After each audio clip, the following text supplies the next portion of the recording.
kitambo na Raila kitambo.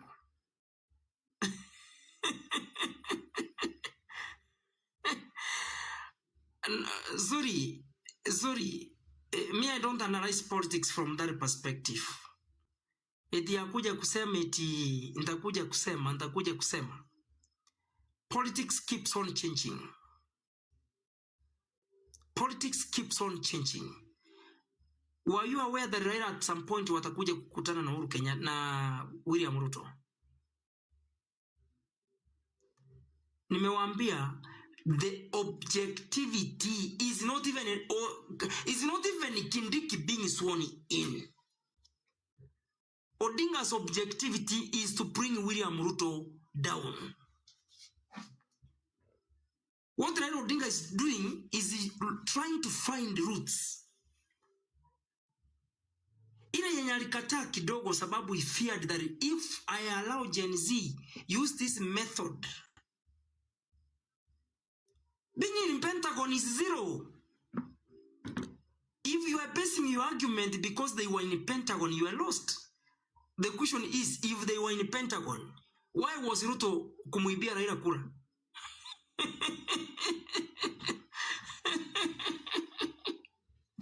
Unaona kuna huyu mwingine anaitwa Mose anasema ujui siasa wewe. Anasema wewe ujui siasa. Ananiambia mimi sijui siasa.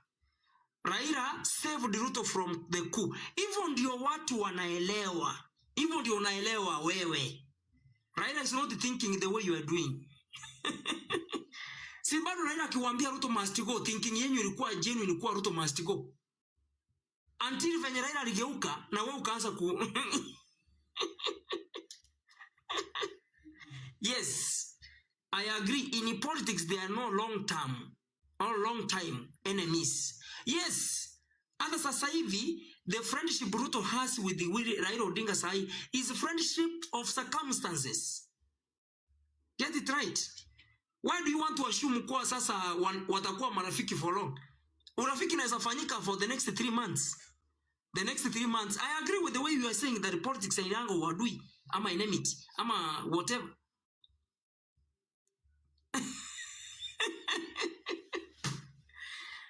After going, huyu anasema after going, what next? Odinga knows what is next. The way after Gachagua going, what is next? Answer that question. So if Ruto goes also, there is what next? Thank you. Politicians are creatures of convenience. Now I agree with you 100%. So if you are saying politics has got no permanent enemies, I agree. But now, if again these enemies comes together, there is something wameona hapo wanataka kusurvive at. Nimekuambia politics is also for the opportunists. Politics also is a game of revenge. Ruto aliiba kura za Raila. Raila would like to revenge. What will stop him not to revenge? Unaona hapa Mkenya mwingine hapa anasema lakini Gachagua haendi mahali. Na mwingine wao unasema Kindiki is gonna be sworn in. You see the way you are reasoning, you guys. Mwingine hapa anasema Kindiki atakuwa sworn in. Mwingine Mkenya mwingine anasema lakini Gachagua haendi mahali. Na mimi niko hapa nawaambia it is neither Gachagua or Kindiki. It's not Wetangula nor Musalia. It is what Raila Odinga wants to achieve. Hakuna revenge. It is just a game. Who told you that? Who told you that? Go back to books. Even reading the SETI books. Major things you discuss or you share in the contemporary society is politics is a game of revenge. Politics is a game of circumstance. Politics haina permanent enemies and permanent friends. Even your friends watakuruka. Si unaona Ruto ameruka Gachagua. So Raila anaweza ruka Ruto. Get it? So unajua ningeanza kuambia maneno utachanganywa na politics. Politics itakuchanganya. Some 1 year ago, Gachagua was a friend. Even Ruto was blaming government for witch hunt kwa Gachagua. kwa Gachagua kufungiwa account zake, kuwekelewa makesi. Ruto chipped in and told Gachagua they may have the system, they may have the deep state, but we have God and the people. Do you remember that statement?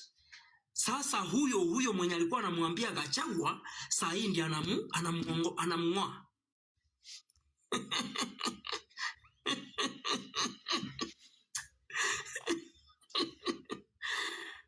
Anyway, unajua nikiongea zaidi nitakanganya watu hapa sababu hii siasa hii karakara yote mwenye ataumia ni William Ruto. Let me tell you, Raila's eye, Odinga'S eye is on the ball. Sijui kama nimeweka hiyo kitu vizuri. Odinga'S eyes are on the ball. And what's the ball? Yule mwenye aliniibia kura. Anaitwa nani? Ruto. Sasa mimi ndiye nitaingia kwa hiyo serikali na niongoze venye nataka. Na ataiongoza. Ruto akianza kusema mwe, Raila namkumbusha. Unajua Chinese wanakuja? Ruto anarudi chini. Huyo mnasema ni intelligent, anarudi chini, anajificha chini ya kitanda. It worked very very well for Raila. In this timing, it worked very well for him. Ruto akisikia mwe wanakuja. Machinese wamesema wanaingia parliament phase 2. Ruto anauliza Raila unataka aje? Anasema Wetangula aondoke. Na anaondoka. Mose, read your statement. Mose, read your statement. Hiyo politics ya hiyo statement yako mimi nishatoka hii kiwango hii. So who do you think can defeat Ruto in 2027? Hiyo ni ile hiyo statement I think ni si watu kiwango yangu wanaweza ajibu. Hiyo ni statement iko below my standard to answer that. What I'm saying, and listen to me very carefully. Raila Odinga aliibiwa kura na William Ruto. Raila Odinga kaenda kwa street akasema fungua sava. Fungua sava. Fungua sava. Sava Ruto akakataa kufungua. Raila amepata majenizi wameingia kwa barabara wameshtua Ruto. Odinga akapata mwanya. Atadili na William. He's gonna deal with William.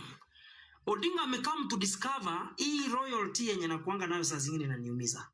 That's why forcefully is doing away with Gachagua. That's why Raila is doing away with Gachagua. Is destabilizing Ruto. That is why Raila is dealing with Moses Wetangula. Destabilizing William Ruto. Who is Wetangula? Wetangula is a party leader who formed an agreement to form Kenya Kwanza government. Akaambiwa share yake ni ya uspika. So Raila akimanage kuondoa Moses Wetangula. Huyo anasema you are misleading. It is not Ruto who refused to open the server. Now you see. You see. That is why hii forum saa zingine natakanga watu wenye wamehitimu some level of understanding. Odinga was using a political statement. You know, mimi natakanga akili funguke. Ukiingia kwa hii forum nataka unafungua akili. Raila Odinga was using a political statement. Even myself, I know who is supposed to open the server. It's not William Ruto. But for the political statement, for the followers to get the understanding, the problem is Ruto. He had to use Ruto, open the server. Sasa unaona, because you don't understand, you quickly say, it am misleading the public. Sijui ni ladies, sijui kama wewe ni msichana ama ni mwanaume, nisimake mistake nipate nimekuita lady and you are a man. Because zuri sijui kama ni jina la Sijui kama Zuri ni jina la kiume ama la kike. Najua kidogo linatukanganya. So guys, nimeenda kuweka simu moto kidogo izizime kabla ni finalize my statements. Yes. So, I'm not misleading anybody. Understand the politics. But you must know, that's what John Mwang is saying. I'm answering now some questions, but you must know Raila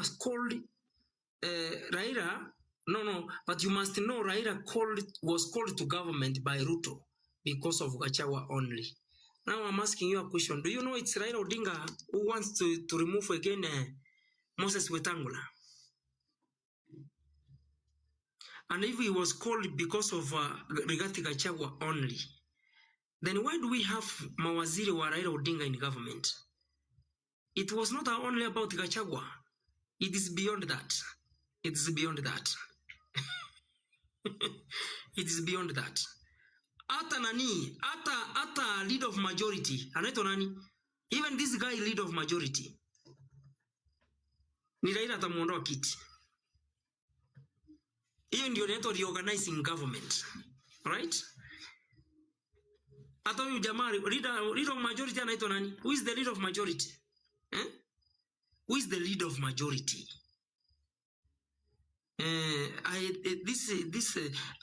That guy ni Raila atamuondoa.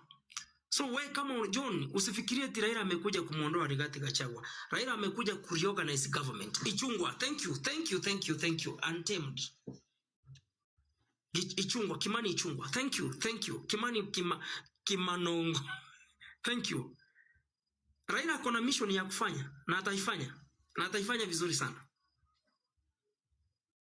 So lazima atapanga Ruto. Wenye mkona confidence kuwa Ruto will achieve big, forget it.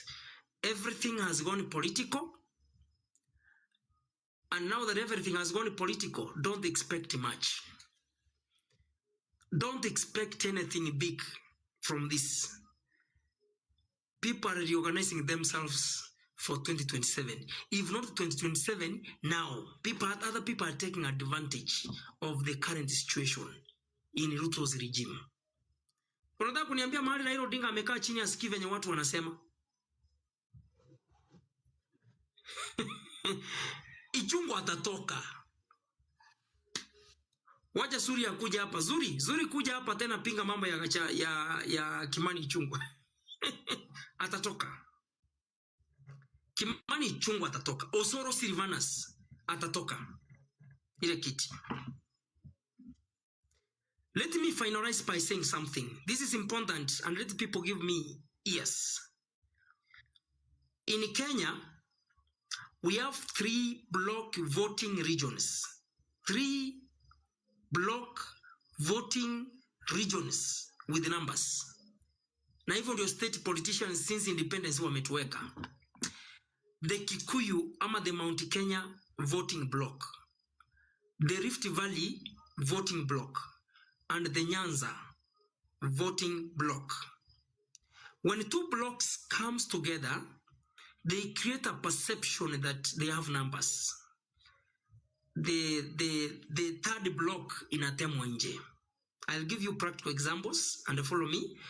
In 2007, Kalenjins came together with the Nyanza. Ama Rift Valley came together with the Nyanza. Waka strike out the Mount Kenya. Okay? They striked out Mount Kenya. And they created a perception that they have numbers. And that's why Odinga was elected, but wakanyanganya kiti, vita ikatokea Kenya. In 2013, the Rift Valley block came together with the Central block. Wakatema the Nyanza block. So perception ikakuwa Rift Valley and the Central block, they have numbers. So Nyanza ikatemwa nje. In 2017, it maintained the status quo, Rift Valley Central. In 2022, Ruto went to the same direction, Rift Valley Central. So, until when Kenya will create an even number from the odd number, because 3 block voting regions, ile time itakuwa 4, na hapa ndio Waluya wanalete wananchi down. Kama Waluya wangekuwa wanapiga hizo kura kama block, kungekuwa unpredictable results. Nani atashinda kiti? So wametuweka kwa odd number. When 2 communities comes together with large voting blocks, the third block inakuwa kama mmebaki peke yenu, you can't win that election. That is how that narrative.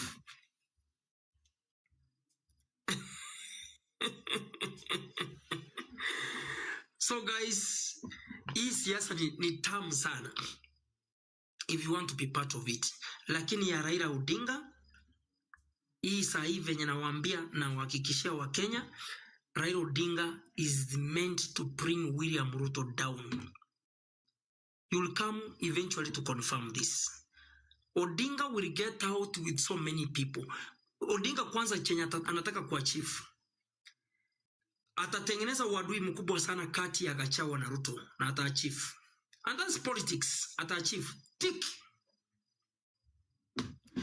Atatengeneza uadui mkubwa tena wa Moses Wetangula na William Ruto. Tick. Now Moses Wetangula, si Moses Wetangula ndiye alikuwa na preside the impeachment of Gachagua. Angalia zile vitu zinakuanga hapa Kenya za kiujinga, haki ya Mungu, siasa. Moses Wetangula ndiye alikuwa anakimbiza marathon, ametumika kuimpeach Gachagua. So he can't remain in that office. He cannot. Angejua yeye ndiye angekuwa the next man to be slaughtered. Angeimpeach Gachagua. Unajua ndio inaitwa kutumika. Na ametumikwa sawa sawa. Ametumika sawa sawa. Odinga will use you. Odinga will use you. Hii ng'ombe inaitwa semo ya ombogo. Omoliji, mwisi omoliji tama itikende.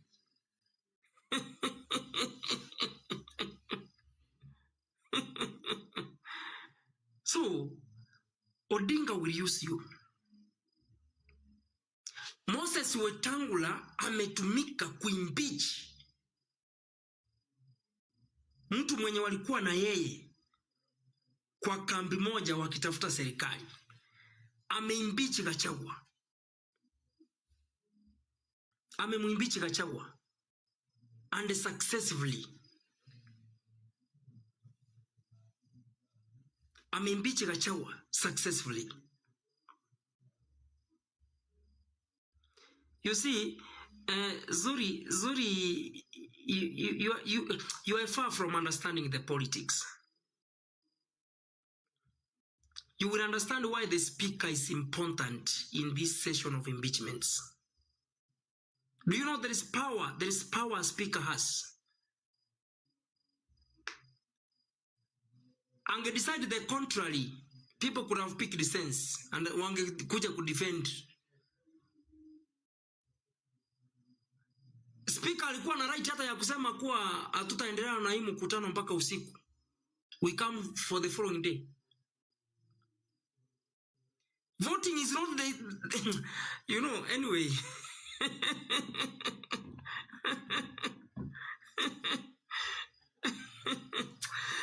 Akisiasa kama hii ndio akili. Unajua mimi nasikizanga the way people reason with their comments, nasema kusema ukweli, we are far. Do you know the powers the speaker has? Speaker angekubali kuahirisha nini? Hiyo impeachment.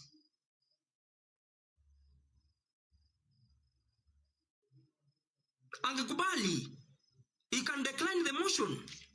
Alice, I think you are using intelligence. You are applying some intelligence here. Ambia Zuri. Speaker can decide to. Okay. The speaker can decide that hiyo impeachment itafanyika hapa usiku. Mkuje siku nyingine. Anaweza kuwa na delaying tactics. That's why it's called a speaker. Controlling the house. You even before you come to vote, Lazima apeane conducive environment for that voting to take place. Get back to the constitution and understand the roles of a speaker in the house. Voting is another thing. The order, usifikirie ni ile jina anatumianga iti order. And that's what you can just talk here. Alice, I think, feed these ladies. I don't know whether it's a lady. Give him some wisdom. I don't know kama ni is a lady or is he or she. I don't know. Unajua zuri inanikanganya kidogo. Yaani unasikia venye speaker anasema order, unafikia hiyo ndio kazi yake peke yake. Kwa nini unafikiria speaker ni wa kunyamazisha watu waache kupiga kelele? He has powers in the house.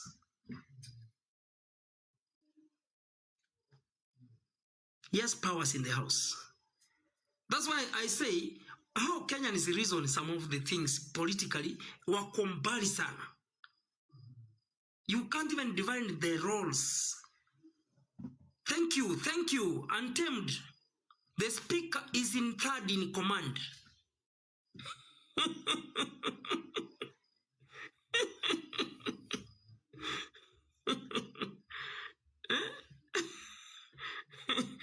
I agree, Mose. Both speakers were taking orders from Ruto. If they wanted also to deny, if they wanted to say no to those orders, wakona some powers. Speakers wakona some powers. So venye Wetangula amekaa kunyoa Gachagua, atanyolewa. Atanyolewa. Lakini kama angejua veti ya Gachagua ingeenda hii direction na yake ndio ingefuata next, sidhani kama angekubali. Kuna venye kuna powers ya kucontrol vitu kadhaa, angekuwa ameairisha mpaka leo hii hiyo motion ingekuwa imetoka parliament if he wanted.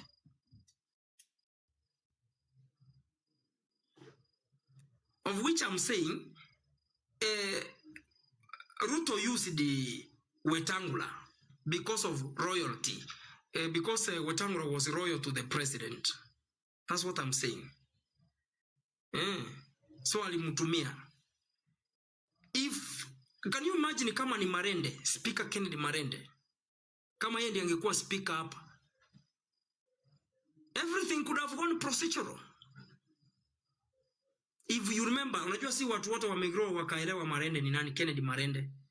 Kwa wale wenye wanamjua Kennedy Marende, the Solomon, yule mwenye alipeana Solomonic ruling, if you remember, kungekuwa na level nyingine ya ku understand these things. Lakini sasa unajua Wetangula ni mtu wa kurapa stamp what the president has said. That's why we have 3 arms of government: judiciary, parliament, and the executive. Parliament, mkubwa wa parliament or the president of parliament is Wetangula.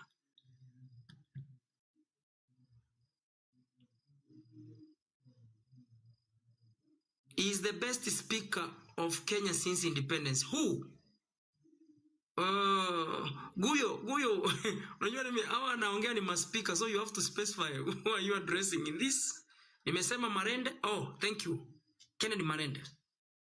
Kama ni Marende, because he had independent mind. La imefika mahali imefika. That's why the writers of the constitution said we have 3 arms of government: executive, judiciary, and parliament. Now those arms of government sikona marais, ama those people in charge, all the leaders in charge. Like parliament ikona leader in charge anaitwa Moses Wetangula. So within the powers of Wetangula kuna venye angehandle this process. Sasa yake imefika, venye wamemaliza ya Gachagua from parliament, next ni ya Wetangula. Do you remember when Kindiki was removed from a deputy speaker? Kithure Kindiki alikuja na maneno inaitwa mene teke na Paris. Nebukadnezar. Do you remember? Hakuna venye wangejisaidia. Hata emotion ikija ya kuimbichi nani speaker. Hakuna venye itamsaidia. Haisi jisaidia hata yeye mwenyewe. So ruhusu Raila apange serikali. Raila atampanga Ruto and eventually Ruto will come down. So before I conclude guys, kama kuna mtu anataka kitu inamuuma na ameshindwa kuandika kwa message, anataka kuongea verbally. Unajua tunakuanga na wale watu wenye kuandika message ni ngumu, lakini kuongea anaweza ongea. Can I give you 2 minutes before I conclude? Thank you very much. Nimeona wana amekuja hapa. You put your final remark as we close. Mene Tekel uongozi wake umepimwa. I really agree that you guys you are listening. Kumbe ni ukweli mnasikiza. So nimekuja kuona ni ukweli mnasikiza.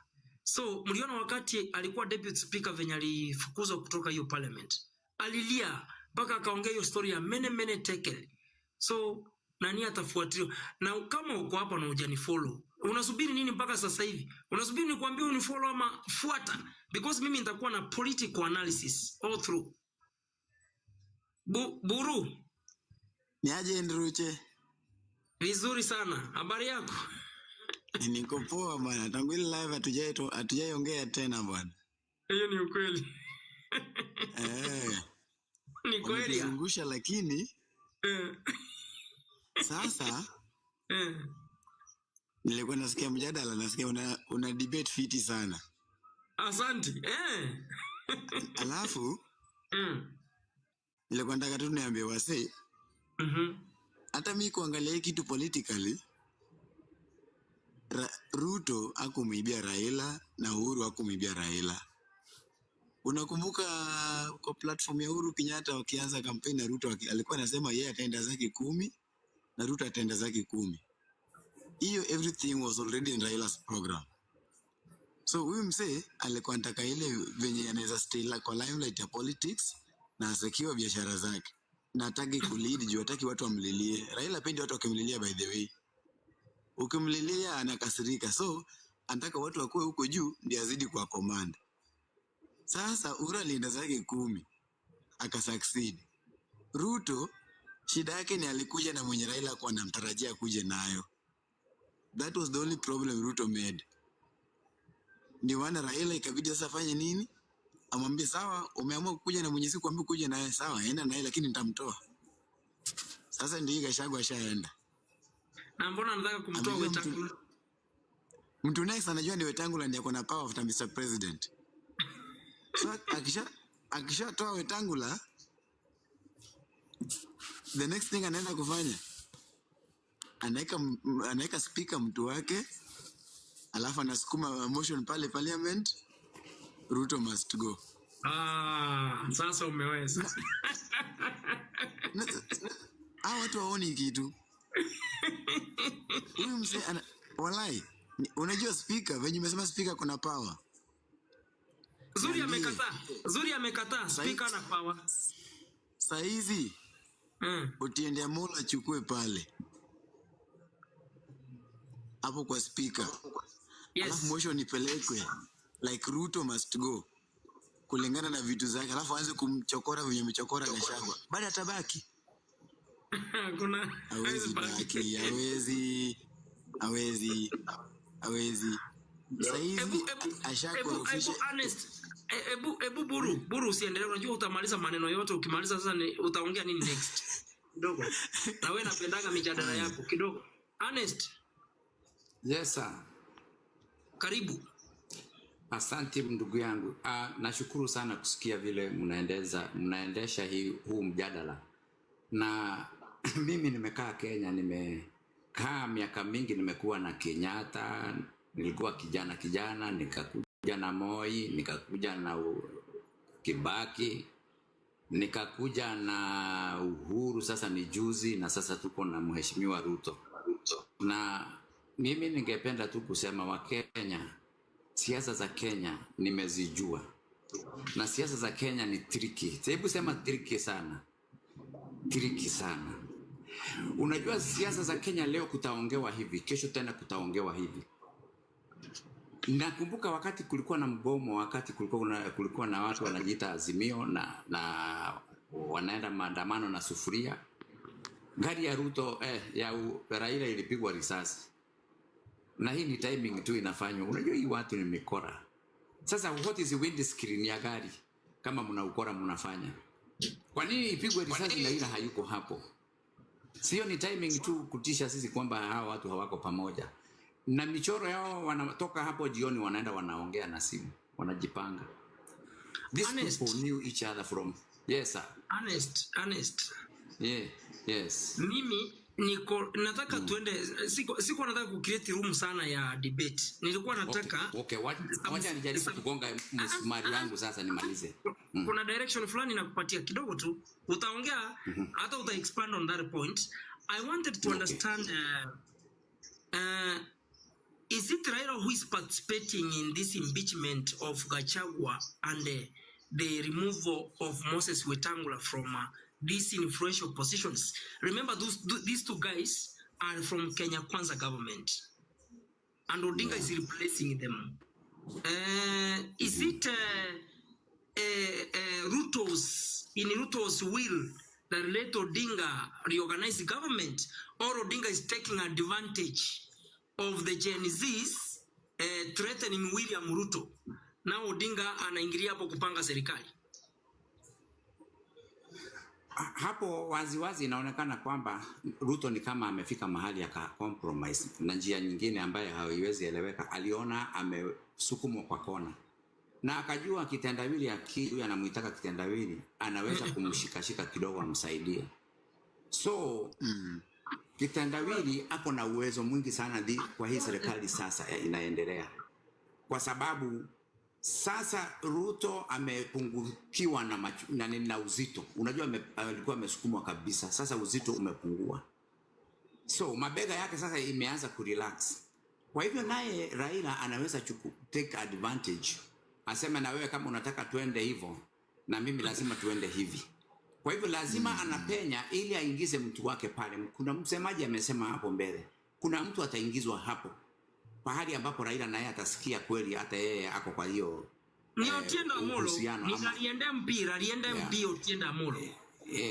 Hiyo ni mpango hiyo ako naye. Kwa hivyo huyu Ruto hakuleta Raila kwa vile kulikuwa kuzuri, kulikuwa kumekuwa kugumu.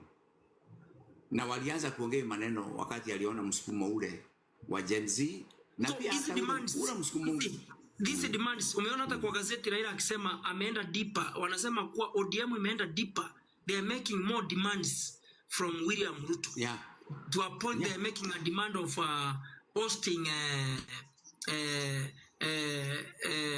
Moses Wetangula so that hiyo kiti iende kwa alienda MP. Raila akuna the positive support to William Ruto ni kama anataka kuangusha William Ruto because the way he's planning, because already Ruto is losing the people brought him to the office. Remember, Raila did not bring Ruto to the office. Chagua, Moses Wetangula, they brought Ruto to the office as president. So, is Raila antagonizing or breaking this relationship? Yeah, of course, hivyo ndivyo ilivyo kwa sababu is he an intruder? Unaona sasa unakali tena ule mbaya. Ameingia hapo, amemshika sasa. Kwa hivyo kwamba Ruto anaendelea kuisha nguvu. Mahali yako sasa ni kumalizwa, anamalizwa kiholela. Na ndio nilikuwa nimesema kidogo tu ndugu nikubali niseme.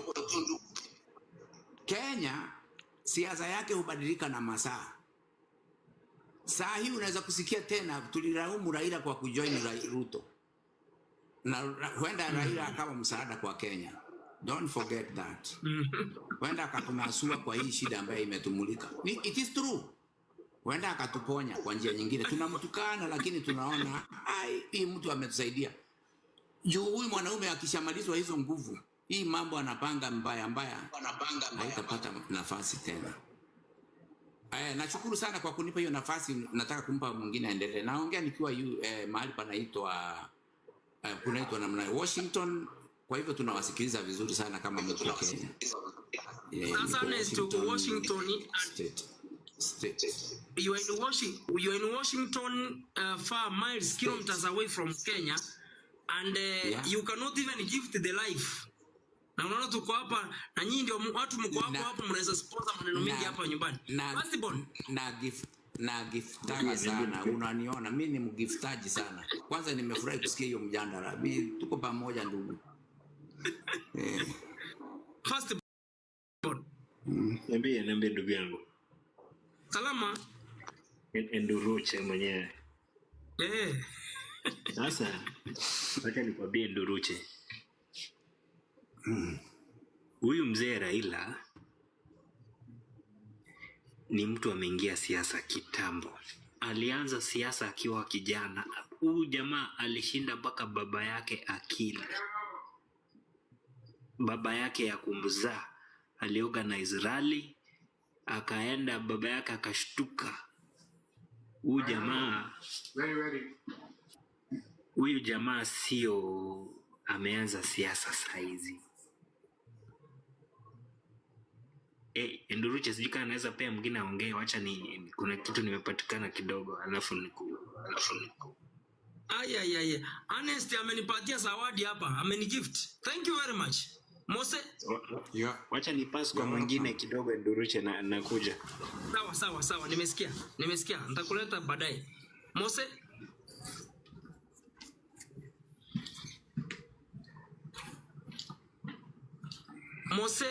Mose umeingia live some minutes ama umelala?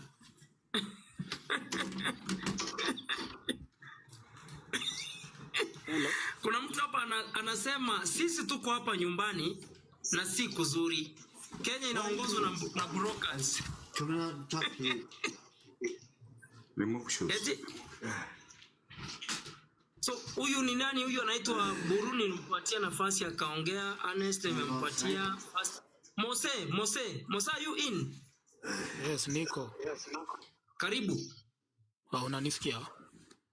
Nakusikia. So mimi nilikuwa nasema. Hello? Yes, proceed. For me nilikuwa nasema. Yes. One thing mnafaa muelewe.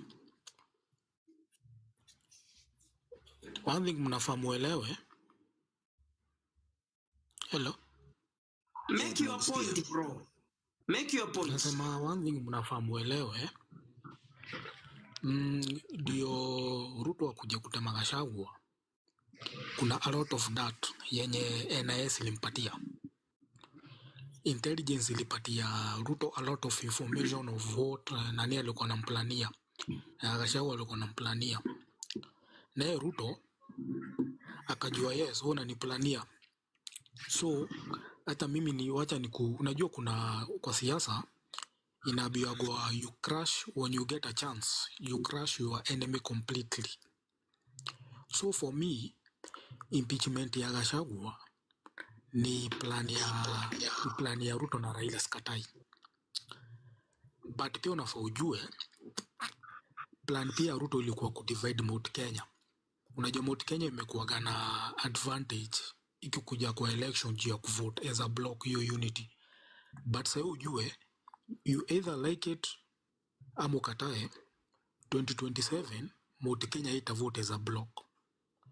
So ameweza kudivide hii Mount Kenya East ya kina Kidiki na hii West ya kina Gachagua. So in 2027 itakuwa repetition of 27. Una venye 27 ilikuwa, it will be like 47 against 1. So for me Kenya kwanza nasema Ruto ashawin kitu moja. A minute, can you clarify 47 against 1? What do you mean? Okay, unajua I mean like it will be like what's 47? 47. Okay, the other tribes. We have 47 tribes. Huh? Yeah. We have 47. Yes. Tribes have 47. Yeah. Yes. Are you serious? Yes. Yeah. We have 47 tribes in Kenya. No, nasema not nasema as nasema. Hello. We are listening. Proceed.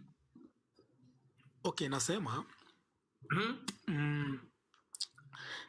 Okay, I'm putting it like unajua mahali jenzi walikuwa wamepeleka siasa ya Kenya ilikuwa imefika mahali siasa si tribal. But Ruto being a very cunning politician akaamua kuleta siasa za tribal against that. Unajua jenzi walikuwa wameleta siasa like wametoa stories za tribal wakienda kudemonstrate haiko na tribe ama nini. But impeachment ya Gachagua evoke emotions. Sasa siasa imerudi kwenye ilikuwa. So unaona watu wa Gachagua wanasema sisi tulipigia Ruto votes but ameamua kutesawa sana. Nao kale jino wanasema kale jino wanasema nini? Mose kidogo, you know what we are saying, it brings me to your attention about some questions. I want your clarification. Yes.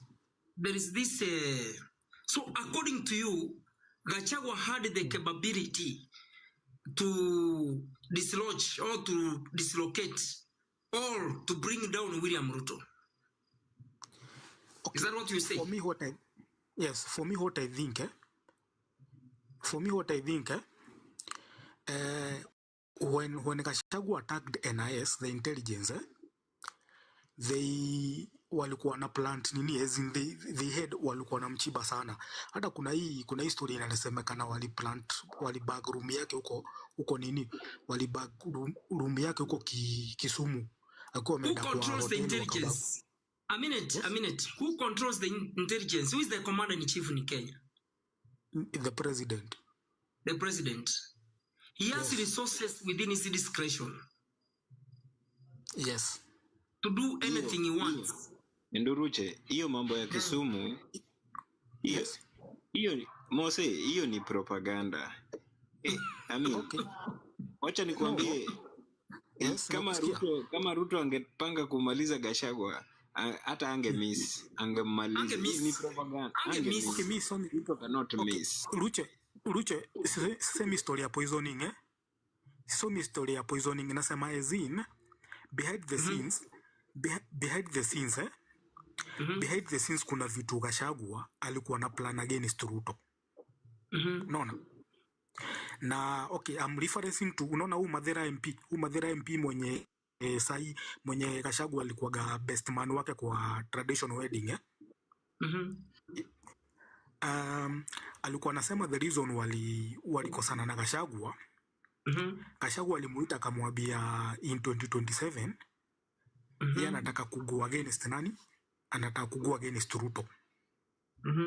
Na Gachagua alikuwa shaanza plan za kusabotage Ruto's leadership.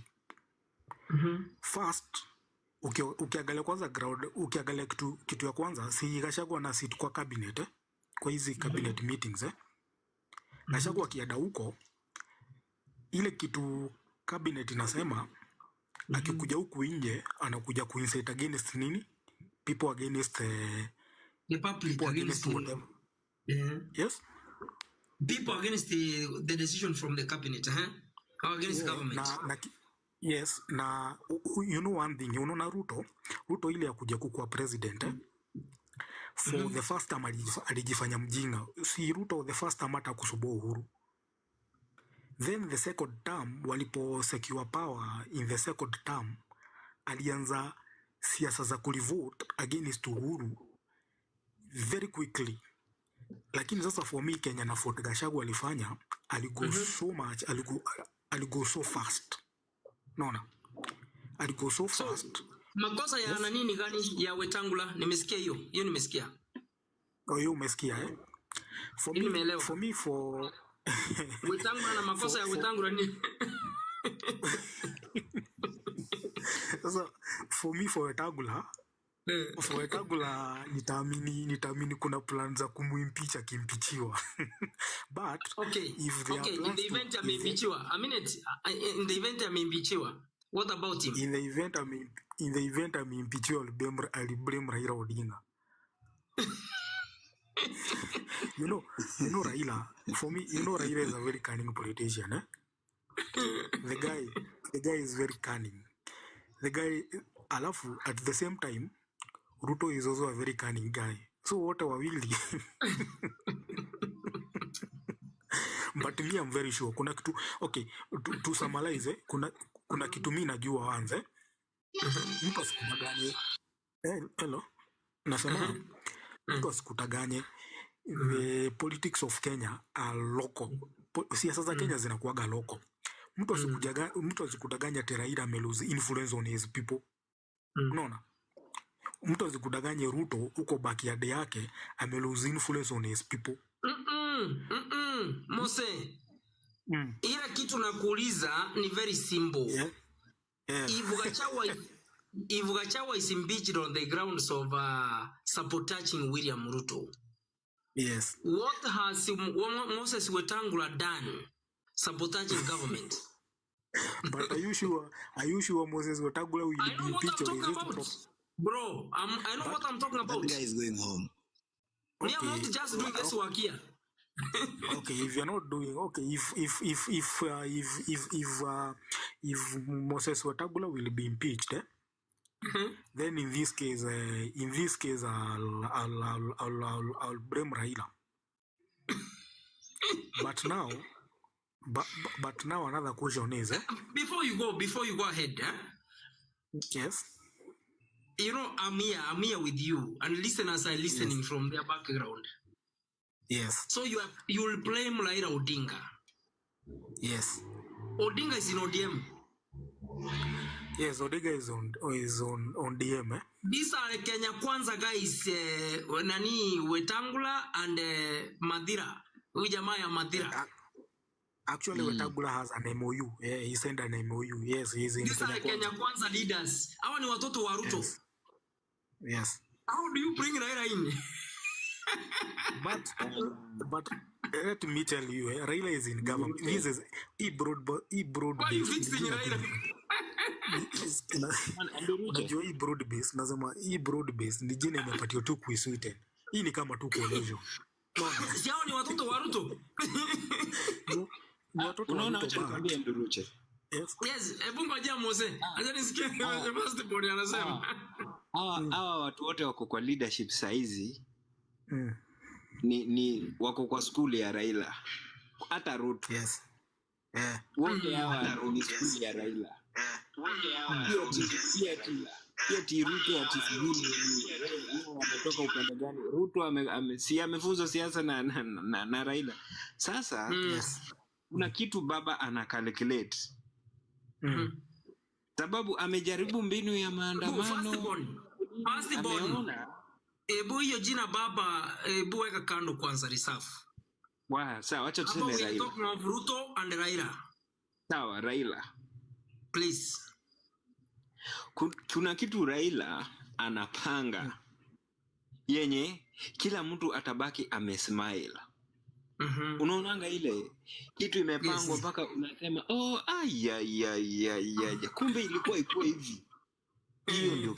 Hiyo ndio kitu baba anataka kuonyesha watu. Ndio unaona for the first time in history, unajua Raila is known as a person who speaks, but for the first time ameamua wacha nitulie tu niangalie game venye inaenda. And he's somebody whose intelligence yake hata yeye watu wanasemanga ati Ruto ako na Faruk nini. No, Raila is too good, man. Too good. Sasa si ati Raila ukisikia hiyo statement ya impeachment, si umesikia venye ameanza kusema, amesema Moses Wetangula is my friend. Mimi ndio nilimtoa huko KANU na mimi nilimwambia hii kitu. Anajua chenye anajaribu kupeleka. Sasa emotion ikitokea hata Wetata atatoka, lakini Weta anajua hii kitu kuna kitu inachezwa hapa ni chess. Ni chess game. Yenye they want to show, mzee anataka ashuke na legacy yenye mpaka kila mtu atakuja kusema huyu jamaa ni mastermind. He's the mastermind. Unajua sasa Ruto amekuja yani akafika ile kiwango yenye amejiona like yeye anajua hii mchezo sana. Unaona the moment aliwin against Uhuru na hiyo nini, sasa ameona ni kama yeye sasa ndio kama the finest politician in Kenya. But now Raila wants to show him, hey, we were there before you. There was Moi, there was Kibaki, and you are just one of them. Can you give me the list of plans zenye unafikiria Raila anaweza fanya so that he can bring Ruto down? No, it is very easy. I'm telling you. Unaona hii impeachment ya Wetangula? Yes. Hiyo ikitokea hivi hakuna mtu atakataa hiyo. Hata Waluya wote watakubali Wetangula aende nyumbani. Because Wetangula hajawahi resign from political party yake. Si huyu atatoka. Nakwambia unajua okay, kuna hiyo achievement kuwa Gachagua ametoka, Wetangula ametoka. Next. Sasa wetulia, mambo itaboil nicely. Mwaka kesho tunaanza. Unaona hii mafuta wali first bonaja ni kuongeza hapo. I'm reading from your page. And I'm reading it deeper. I want to also combine that response niambie Mose. Mose unanisikia? Nakusikia. Nataka ni combine hiyo response ipate na firstborn. Actually I'm echoing the point ya firstborn, but I want to put it a bit deeper. One, yes. Nataka kwanza understand kuwa Wetangula and Gachagua and Ruto, these are Kenya Kwanza leaders. We started there. Number 2, Moses Wetangula na Gachagua na Ruto waliongea mambo ya shares. And 3 of them agreed, I will be a president, you will be a deputy president, for the Kenya will be the speaker. Yeah. Ile kitu ya shares ya Gachagua was genuine and was realistic. So they each got his share. So Raila Odinga akajua hii kitu hawa watu wameelewana. If this thing will remain intact the way it is because of the interests, Ruto will go with the same team 2027. Historia ya Raila is very simple. If you can't remove or you disintegrate or you remove hii timu iko pamoja, uondoe the strength hiyo ya kushikana, ni ngumu sana kupenetrate. So Odinga took advantage of the GNC protests wakati alijua kuwa Ruto ameingiza baridi. Akajua vijana wameleta tension kwa huyu jamaa. Huyu jamaa ameogopa. Na hapo ndio Raila anapenda kupenetrate. He took advantage of the fear, ya panic ya Ruto. Opportunity. Yes. Mimi chenye nakwambia kidogo tu. Raila ameshaona AU ashindi. Anajua ashindi AU. Sasa anaeka mikakati ya venye atarudi. Juu mwaka kesho si tuko hapa, atarudi kuvuruga. Nimeambia mtu huyu Ruto tuachane na mambo ya 27. Akifika 2027 kama president of the Republic of Kenya. Which 2027? Which 2027? Akifika hata hizi maliza 2025. Akifika 2027 ndio hii ati tena tumemwona yeye ni mwanaume. Wacha niulize swali. Wacha niulize swali Hello, wacha niulize swali. Yes. Nyinyi watu mnasemaga, okay, mimi naonaga watu wakisema hashtag Ruto must go, Ruto must go Ni sisi. But lazima tukue realistic Yes. What does it take to remove a president? You wait now. Yeah, let me explain say my part Yes. Wanagatu watu wakisema Ruto must go, Ruto must go. What does it take to remove a president? One, you can impeach him, sidio? Yes. Yeah? You can Yes. impeach him, eh? You can storm State House, you create anarchy, mpaka resign, eh? Yes. And then he can either die. He can either die, kuko na kiti vacant. So Yes. for you, nyinyi muna shida mnasema Ruto must go. Which method are you planning to remove him from power? Now listen. Yes. It's good for you to listen. I'm going to answer you. Listen. I'm going to answer you in a more diplomatic way and in a professional way. Yes. Number one, kuna zile vitu zinachangia rais kuondoka mamlakani, na hizo venye umesema, those are the only 3 ways you can get a president out of the office. Okay? Hiyo either to die, I can't discuss it here online. Yeah, no, achana na hiyo. But it can work. Yeah, but achana na hiyo achana na hiyo. A minute, it can work. Ruto hawezi inaweza work, but wacha tuachane na hiyo. Nisikize venye nasema, hiyo style kujadili online, but it can work. And it's not a natural calamity. Inazika mambo ya nature ama nini. It can work. Kenya Ruto ameunda enemies wengi sana. Mtu anaweza jitolea hapa aseme mimi nataka kumalizana na life, msishinde mkinisumbua, ni save country. Hiyo sio rahisi ndugu yangu. Bro, first born. But hiyo kitu si rahisi. Hiyo unisikize. Unisikize jenye nakwambia, sikia jenye nakwambia. Hata mimi naelewa venye unasema, lakini let me tell you what you are seeing as an impossibility. A minute. What you are seeing as an impossibility, it becomes a possibility, and it will bring a country. Unajua wakati wa Moi kuna vitu mlikuwa mnaonanga, wakati wa Kenyatta usifikirie Kenya ni tofauti na hiyo, lakini sitaki kwenda kwa hiyo mjadala. Mimi nimeflash na nimeachana na hiyo at that stage. Acha nirudi what is anchored in the constitution.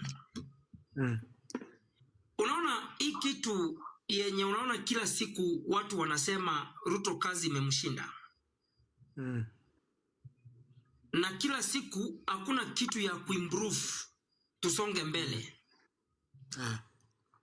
It reaches a point where acha nirudi kwa ile point kwanza, umenirudisha kwa ile point ya firstborn. From where I sit, the same way firstborn is looking at it. Raila Odinga is calculating the downfall of William Ruto. Raila Odinga is in support of Gen Z. But he's using a different approach. Yeah, because ameona maandamano I work. Si ati ameona maandamano iwaki. Si mimi ndio mmenipatia mic nizungumze. Yes, tunakusikia. Ile kitu yenye Raila ameona ni sababu aliposi maandamano, sababu hii kiti yenye anatafuta AU ni kiti yenye anaenda kuongoza mataifa ya continent of Africa, about 54 countries. So lazima kuwa diplomatic. Ukienda kwa media, international media, utaulizwa unatafuta kiti gani ya AU.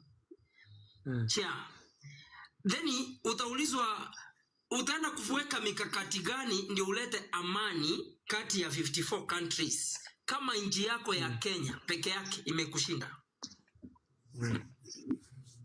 So it appeared to be a challenge because Odinga amekuwa the father of maandamano in Kenya. Yes. He knows maandamano imeleta democracy, multi-party. Maandamano imeleta vitu mingi sana. Anajua matokeo ya maandamano. Maandamano can even oust a president from office. Lakini the timing at which Raila Odinga is using this maandamano na ile kiti yenye alikuwa anatafuta aziperekani.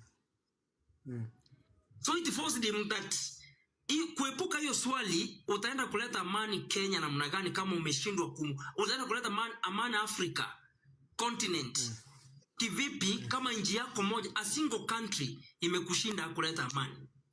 So he had to surrender for the sake of his position. That's number one. But he said, I cannot relent from the mission. I will change the tactic or the approach. And that's why Odinga, I want to agree with the Mose 100%. Yes, Ruto amekuwa na issues zake. Labda Ruto angeita Gachagua wakae kwa nyumba waongee waelewane mahali kuliko of taking an impeachment process. But Odinga ndiye amepatia William Ruto wabunge. Odinga ndiye amepatia William Ruto wabunge. Akamuonyesha it is possible. It is possible to remove Gachagua from office. Actually, to cut you short, impeachment ya Gachagua ingewezekana kama Raila angekuwa na support. That's where I am. There's something hapo Moses. Correct you. Unajua umeniuliza swali ndio najibu hata kama naenda a long way, but I need also people to understand. Raila Odinga ni ametumia wabunge akawaongeresha. Hakuna mbunge hata mmoja wa ODM isipokuwa Babu Owino amekosa kupiga impeachment ya Gachagua. Those are purely instructions from Raila Odinga. Meaning Raila Odinga assured William Ruto, if that motion is coming, I will assist you to host Gachagua. Raila tena amekuja ahead, amemwambia, na hapa sasa ndio nimekuja kugundua kuwa mission ya Raila si ya kufanya kazi na Ruto. Hapa anacheza kitu naita double chance. Hii ni chess, hii mchezo ya wakubwa. Akilose AU iwe yeye ndiye ameshikilia Ruto hapa Kenya. Tena hata mimi nakuomba Honorable Nduruche, wacha kusema aki. AU tuko na Raila hapa. Hii mambo ya aki hakuna. Hata yeye ukiona ameanza kuongea kuhusu Wetangula, anajua. Hii vitu si ati ni mgeni. Yes, ametembea anajua. Hii kitu bado kuna chance. Huyu jamaa atapewa huyu mwingine. Huyu anajua malanguage yote, akienda kwa Waarabu anaongea. Firstborn staki the platform ya Nduruche ndio inamaliza Raila na mambo ya AU. Mimi nakuuliza Nduruche, umeona Raila ame resign kutoka kwa political party yake, amesema sasa nimeweka mamlaka kando? Hapana. Kwa nini hajafanya hivyo? Na kwa nini Raila amepatia Anyang' Nyong'o? Anyang' Nyong'o unajua ni amechoka. Alimwambia shikilia yule mtu mwenye atarudisha hiyo kiti kwake. Huyu mzee nimemwambia ile hesabu anapiga watu watakuja tu kusmile. Unasema haya. Mbona amepatia Anyang' Nyong'o hii mambo ya party leader? Ashikilie temporary sababu yeye ni rais kumrudishia hiyo kiti. Hawezi patia kama Babu Owino. Mbona hataki kupatia kama Babu Owino? Babu hawezi pewa, Babu ako na kiherehere. Wanapea mtu. Hata si mambo na kiherehere. Sababu Raila anajua hiyo kiti ni yake. So amepatia yule mtu mwenye akimaliza kutoka AU akuja arudishe kiti yake kwa baba. Huyo nimesema baba. Ongeza mali kampuni yake. Let me finalize on what I was just putting across. And by the way, I'm supporting firstborn, but what I'm doing naiwekea uzito. Raila Odinga ameona removing Gachagua works to his advantage. Na William Ruto akienda crazy kichwa juu hivi eti anamwambia unajua Gen Z wanakuja. So Ruto akisikia Gen Z anamuuliza mzee tena tufanye namna gani? Raila anamwambia sasa ni Wetangula.